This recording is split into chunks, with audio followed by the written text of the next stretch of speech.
Educational creativity চ্যানেলে সকলকে স্বাগত। আজ ওবিসি নিয়ে গুরুত্বপূর্ণ তথ্য আপনাদের সঙ্গে আমি শেয়ার করব।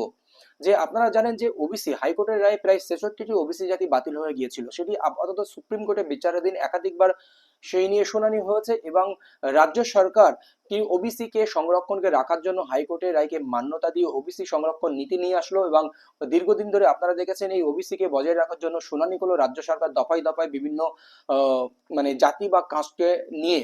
এবার এই নিয়ে আজ সোমবার রাজ্য বিধানসভায় কিন্তু আজকে এই সভা ছিল বা অধিবেশন ছিল, এই ওবিসি সংরক্ষণ নিয়ম নীতি নিয়ে আলোচনা ছিল দীর্ঘ। তো সেখানে কি উঠে এলো এসএসসি নিয়ে বা এই ওবিসি সংরক্ষণ নিয়ে বিস্তারিত তথ্য উঠে এলো, সেটাই আপনাদেরকে কিন্তু এই ভিডিওতে জানাবো। তো এই ওবিসি বাতিল হওয়ার জন্য দীর্ঘদিন নিয়োগ প্রক্রিয়া আটকে রয়েছে এবং কলেজগুলো থেকে ভর্তি প্রক্রিয়াও কিন্তু আটকে রয়েছে, আপনারা জানেন। এবং বিভিন্ন প্রাইমারি ক্ষেত্রে বিভিন্ন ক্ষেত্রে নিয়োগ প্রক্রিয়া চলছে না এবং যারা নতুন এসএসসি দেবে সেখানে ওবিসি ক্যান্ডিডেটরা কি করবে, কিভাবে আবেদন করবে, সেটাও একটা সন্দেহ। সেই সন্দেহ সম্পূর্ণটাই আজ ঘুচে গেল। রাজ্য অধিবেশনে আজ স্বীকৃতি পেল এই ওবিসি হাইকোর্টের রায়কে মান্যতা দিয়ে, যেখানে ওবিসি সংরক্ষণ 17% আনা হলো, 7 থেকে 17% ওবিসি সংরক্ষণ আনা হলো, এমনটাই হেডলাইন হয়েছে বিভিন্ন নিউজ মিডিয়া বা বিভিন্ন খবরে। তো এইবার কি আছে এর মধ্যে খুবই গুরুত্বপূর্ণ খবর, যেটি আগে যে ওবিসি জাতি সংরক্ষণ ছিল যে জাতিগুলো, সেটা বাড়ালো হলো একাধিক। 76টি জাতিকে নতুন ভাবে আনা হলো, মোট 140টি জাতিকে এখানে আনা হলো ওবিসি নতুন সংরক্ষণের জন্য।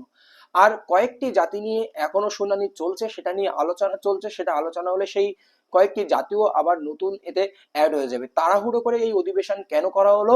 কারণ যেহেতু কলেজগুলোতে বা এসএসসি নিয়োগ প্রক্রিয়ায় সবকিছুতে আবেদন পেন্ডিং রয়েছে, সেই জন্য এটা তাড়াহুড়ো করে করা হলো। কারণ রাজ্যে উচ্চ মাধ্যমিক পরীক্ষার রেজাল্ট দেওয়ার পরে এখনো পর্যন্ত আপনারা দেখেছেন যে কলেজগুলোতে ভর্তি প্রক্রিয়া শুরু করতে পারেনি। তো এই হচ্ছে গুরুত্বপূর্ণ আপডেট আপনাদের জন্য রয়েছে। পরবর্তী কি আপডেট আসবে অবশ্যই জানানো হবে। এবার একটি খবর আপনাদেরকে দেওয়ার প্রয়োজন আছে, তাহলে সুপ্রিম কোর্টের রায় কি হবে এখন? তাহলে রাজ্য সরকার যে শুনানি এই দীর্ঘদিন ধরে করলো বিভিন্ন জাতিকে কেন্দ্র করে, হাইকোর্টের রায়কে মান্যতা দিয়ে এই ওবিসি জাতির যে লিস্ট তারা যে শুনানি করেছে সেটা কিন্তু সুপ্রিম কোর্টে দেখানো হবে। সুপ্রিম কোর্ট সেটাকে হাইকোর্টের রায়ের উপরে ভিত্তি করে কিন্তু মান্যতা দেবে। এদিকে আপনারা দেখেছেন যে যদি কোনো নিয়োগ প্রক্রিয়া রাজ্য সরকার শুরু করতে চায়, তাহলে 2010 সালের আগে যারা ওবিসি রয়েছে তাদেরকে নিয়ে কিন্তু রাজ্য সরকার নিয়োগ করতে পারে, এটাও কিন্তু হাইকোর্টের রায় ছিল।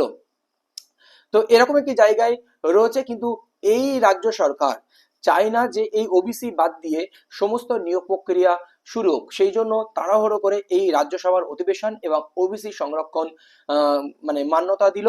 আর সমস্যার মোটামুটি একটি সমাধান হলো, খুব তাড়াতাড়ি কলেজগুলোতে ভর্তি প্রক্রিয়া শুরু হবে, আবার এর গাইডলাইন একটি গেজেট আকারে কিন্তু প্রকাশিত হবে, আমরা দেখতে পাবো। আর পরবর্তী আপডেট আসলে অবশ্যই আপনাদেরকে জানানো হবে।